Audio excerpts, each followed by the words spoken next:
We are in the book of James. We're going to be in chapter 3. But just to recap, I've been enjoying this series. I mean, a whole lot more than I probably should. This is how much, okay? So last week, it didn't record right. New phone, new system, it didn't work. So when you guys all leave tonight, I'm going to stay behind. I'm going to re-record last week's third talk. Yeah. I love it. I'm enjoying myself. So last week we talked about how Pastor James was checking his congregation to make sure that they were saved. And he used the test of love thy neighbor. Remember? He said that you see your brother destitute and naked and you don't do anything to help him, you don't have the love of God working in you. All right? And if you don't have the love of God working in you, you're probably not saved. Oh, but I am saved. No. The devils believe and tremble. It's not enough just to nod your head when somebody says Jesus is God. You actually have to have him in you. And when he lives through you, he also loves through you. And today, Pastor James is not done. I mean, he is getting ready to twist the screws even a little bit tighter because now he's verified. He's kind of worked over his congregation and he's kind of sorted the professors from the possessors, the real saved people from the I just like to pretend. And now he's going to talk to those people who are saved because he's concerned that they're not walking right. Remember, he's only got just a few chapters here, and he's trying to hit on the high points. And so we're going to jump straight into this. Last week, he asked us to watch our works to see if we were in Christ. And tonight, in chapter 3, he's going to ask us to watch our words to see if Christ is in us, the way he should be for those that are Christians. It's not talking about being lost anymore. We're moving past that. We're now talking to Christians, and we're asking them to look at your words. We're going to do a heart check. We're going to check the words. And here he goes. I'm going to start in verse 2 because verse 1 doesn't really have a whole lot to do with the context. I'm not even sure what it's there. I'm sure it's deep and spiritual, but I can't figure it out. So we're going to start in verse 2. For in many things we offend all. If any man offend not in word, the same is a perfect man, and also able to bridle his entire body. So the first thing he wants you to know is that this thing right here is the first thing to slip up. Yep, that's right. That's the first thing to go. You say, well, before I did it, I thunk it, right? Mm-hmm. But, let me tell you, before you did it or thunk it, this started to show that something else was slipping. And if you pay attention to your mouth-o-meter, you're going to be able to have a better insight into what's coming out of you and get ready for it.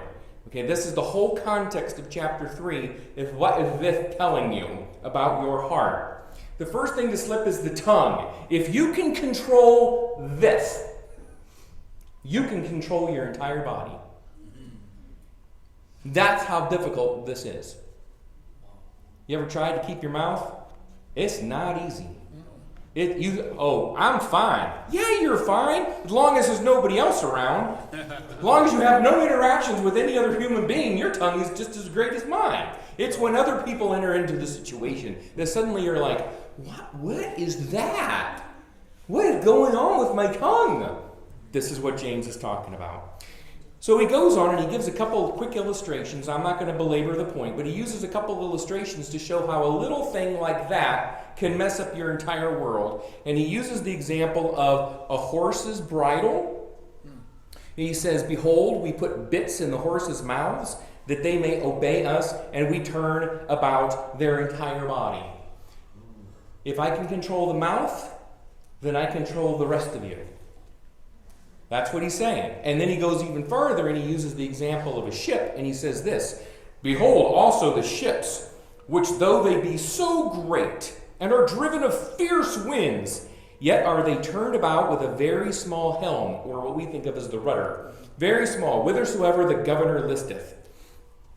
And he's giving us an example, but then he says, but this thing, I can control a horse by putting a bit in its mouth. And I can control a rudder, or a ship with the little small rudder. This thing can also control you. This thing. How many times have your mouth gotten you in trouble? Right? How many times has your mouth changed your whole day and you're like, what just happened? Yeah. right? So that's just like putting a bridle in your mouth, and they got the control. I know the hands went up so fast. That's why I call this the mouthometer. It's the mouthometer. And let me just tell you this. So I was trying to think of like the theological part of this. And I think that your mouth is hardwired to sin in the flesh. That's the easiest way for me to understand it. It's hardwired to the sin in the flesh. You might be able to fool me if I only look at your actions. But as soon as you open your mouth, I know where your heart's at. I might be able to fool you if you only look at my actions. But as soon as I open my mouth, you know where my heart's at. Again, my first pastor, who was quite the discerning man, he never missed his time with Jesus. Never, ever missed his journal time. And he got us journaling, and we were working on it, man, and we were spending time with the Lord, and he knew. He just knew. Because you get that glow, and you get that grace, and you get that fruit of the Spirit of love, joy, peace, long-suffering, gentleness, goodness, faith, meekness, temperance, that just comes out of you naturally, and you don't even have to work at it. And you can see that on a person when they're actually spending the time and they're walking with the Lord, and I can tell whenever it's not. And the best way for me to tell is to let somebody just start talking to me. Because what's down in the well comes up in the bucket. And I can tell what's down in the well because it comes up in the bucket. My daughter, I will not use the person's name, but my daughter was driving a friend home from church. After church, they got in the car, they weren't 5 minutes, and this girl just started swearing. I mean, dropping the words that you don't say.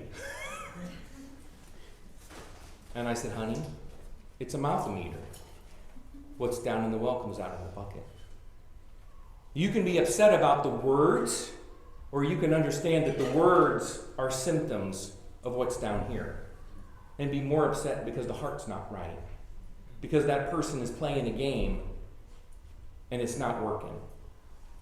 Right? That's what James chapter 3 is all about. Is examine your own walk by looking at your mouth. Just like the last one was examine your own salvation by how much you love. Another person may not swear, but they might gossip.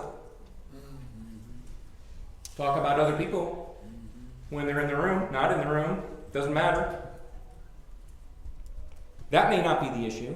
It just might be the words.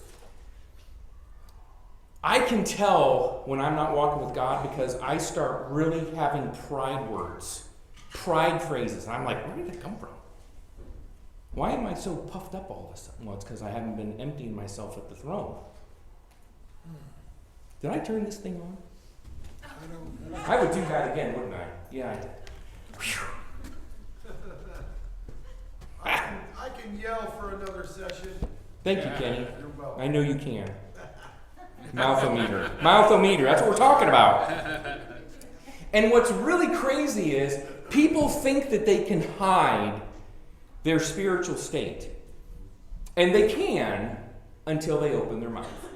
And if you have a discerning spirit, then you can see that mouthometer. You can just see it pegged to the other side. And you're like, oh man, this person's been walking with Jesus, or this person's not been walking with Jesus. And you can just tell. Verse 5. Even so the tongue is a little member, just like the bridle, just like the rudder, and boasteth great things. Behold, how great a matter a little fire kindleth.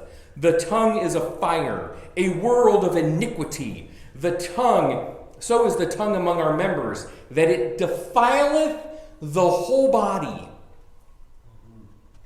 Defileth the whole body. I want you to hear that. Defileth the whole body, and setteth on fire the course of nature, and it is set on fire of hell.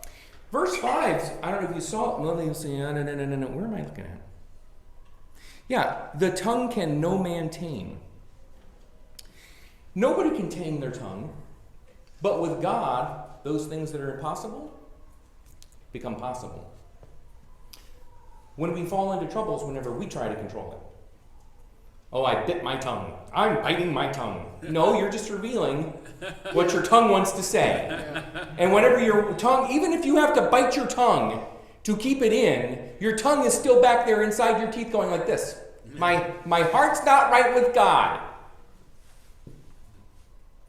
Because otherwise you'll be having the fruit of the Spirit. Love, joy, peace, long-suffering, gentleness, goodness, faith, meekness, temperance. And you wouldn't have to bite your tongue. Jesus never had to bite his tongue. He just didn't. Right? He was perfect. And he was yielded. He showed us how to live. Mouthometer. Oh boy, I just have so many things on here. See, what God does is he doesn't try to control my mouth like I do. He tries to clean my heart. You see the difference? Because what's down in the well comes up in the bucket, clean the water that's down in the well. That's the job of God. That's not your job. Oh, I'm trying to keep a civil tongue. If you're trying to keep a civil tongue in your mouth, what that means is that even though you've got dirty well water down in your heart, you know what a bad thing it'll be if it gets out of your mouth. But rather than deal with the dirty heart before the throne of God, you just try to stop it from the final coming out of your mouth. So if you see that happening, just know that the problem's in here. It's not in here. This is not the problem. When I hear somebody cursing and they go, oh, I'm so sorry because I know you're a Christian. I've gotten that. Okay? Yeah, I know you have. But that's not the problem, guys. I don't care the stuff that comes out because that's just a mouthometer. It's a symptom of what's down here. And this is where the concern is.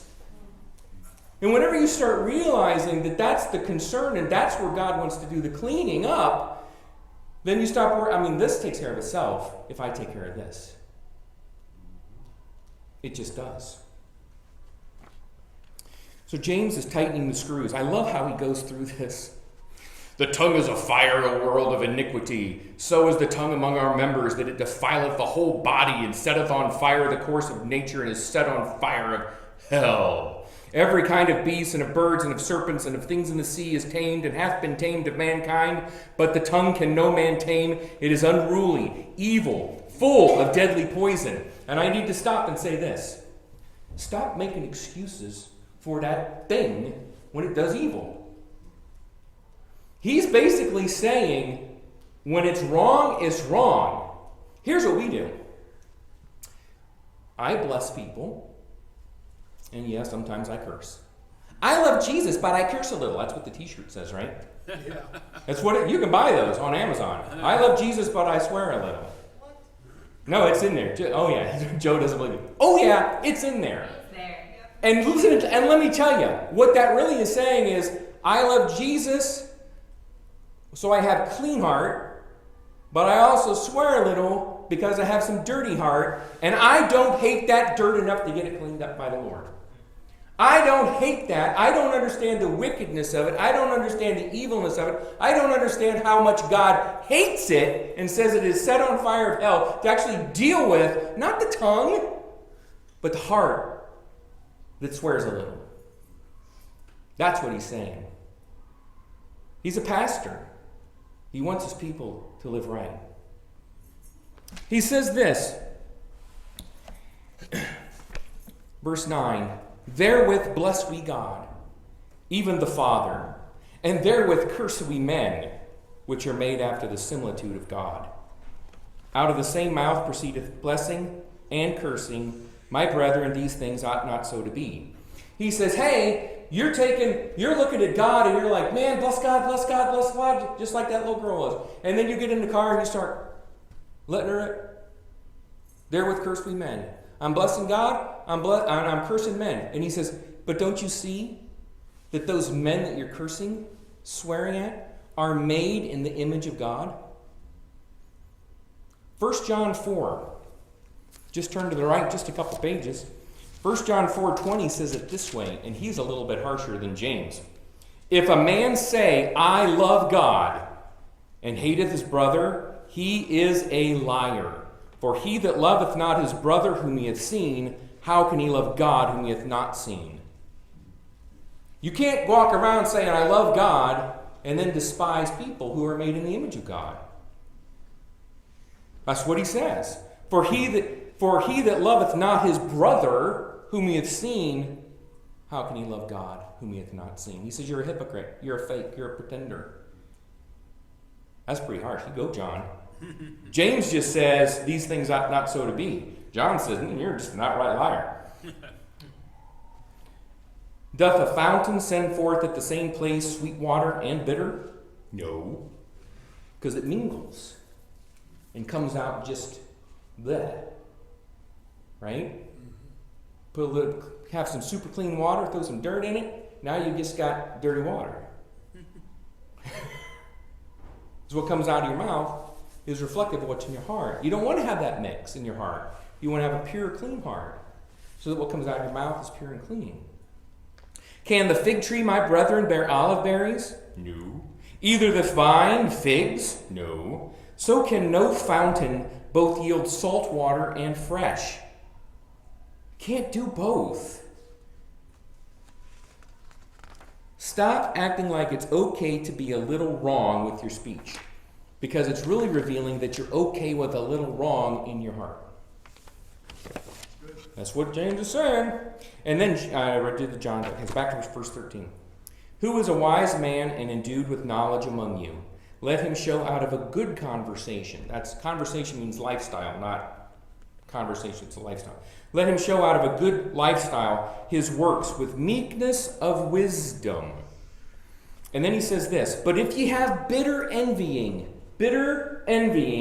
and strife in your hearts, glory not and lie not against the truth. I'm going to run out of time, but that's okay. Hebrews chapter 12 is where we're going to jump. Pastor James is trying to help you. And he says, look, if you have bitter envying and strife, if you have bitter envying strife, glory not and lie not against the truth.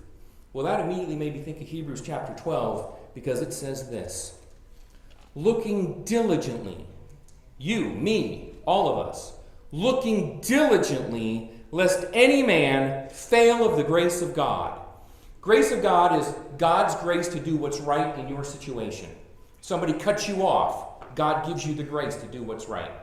Yep, that's right. That does not include a finger or a swear word. God gives you the grace to do what's right. Somebody cheats you, God gives you the grace to do what's right.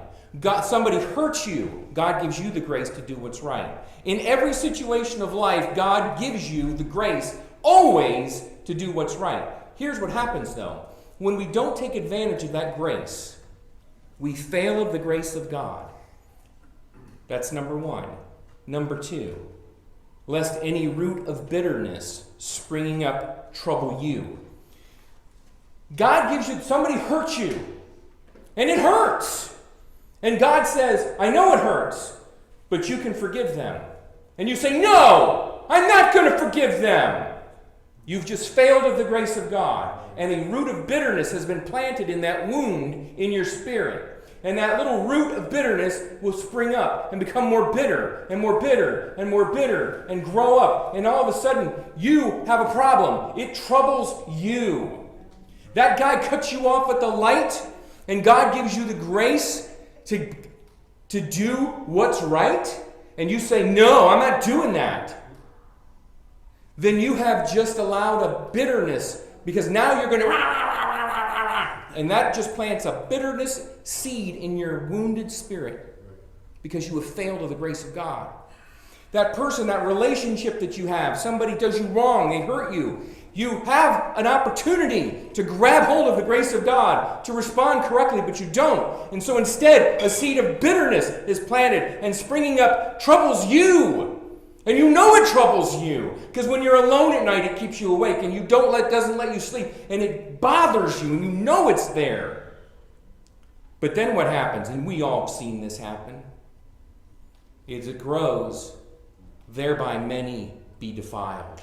So what originally was just an issue of my heart being hurt and me getting bitter now becomes a defiling agent in other people's lives as I begin to swear around them as I begin to do bad things to them. You know why? Because I'm angry at God. And I don't care what he thinks anymore. And I'm going to do it my way. And I don't care what he thinks. And I'm going to do it, in fact, I'm going to do it despite him. And then what happens? Lest there be any fornicator. Loose intimacy. Not just sexual, but loose intimacy of all kind. The giving of our heart to people that we should not be giving our heart to. To loosely treat intimacy. Why? Because I want God to know that I'm mad at him and I don't value my relationship with him anymore. So I'm going to give my relationship to whoever comes along to hurt him back because he didn't have to have that person cut me off. Because he didn't have to have that person hurt me. Because that person cheated me and I want God to know that I'm mad at him. So I'm going to get him back. You ever been there? I've done things to get back at God before. That's nothing more than a root of bitterness springing up, troubling me, and now I'm defiling others. Lest there be a fornicator or a profane person. Profane is not just profanity. It's treating the holy things as common. But it is profanity. The first time I ever cussed and took the name of the Lord in vain, it was because I had failed to take advantage of God's grace in a situation. I let bitterness take a root. I then became spiteful. I lost my temper, raised my fist, and I said swear words. And you too, Kenny. Right? That's right. Shame on all of us. That's right.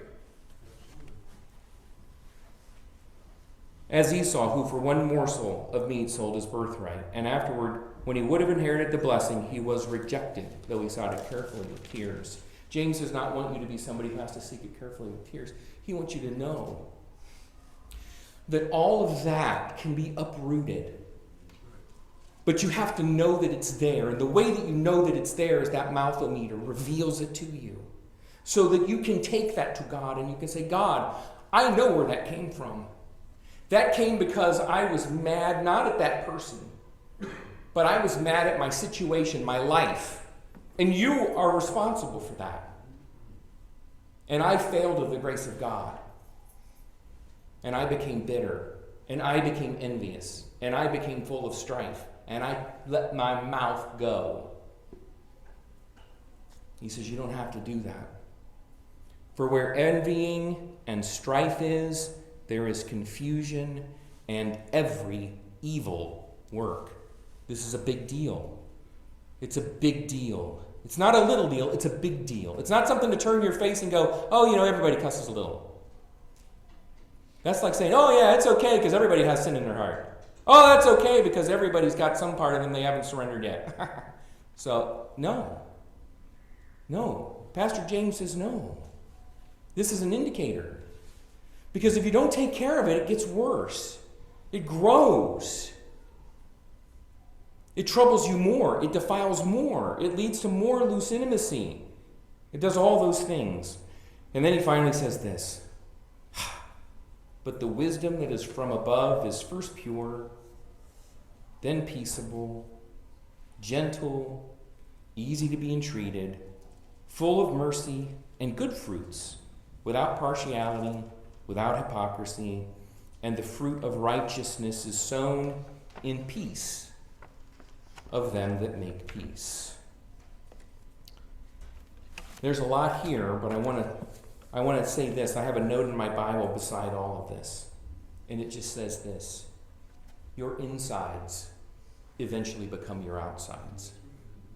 So make sure your insides are good. Your insides become your outsides. So make sure your insides are good. Lord, thank you for loving us. Thank you for Pastor James. This was a challenge. Hits home. We all know that mouthometer. Oh boy.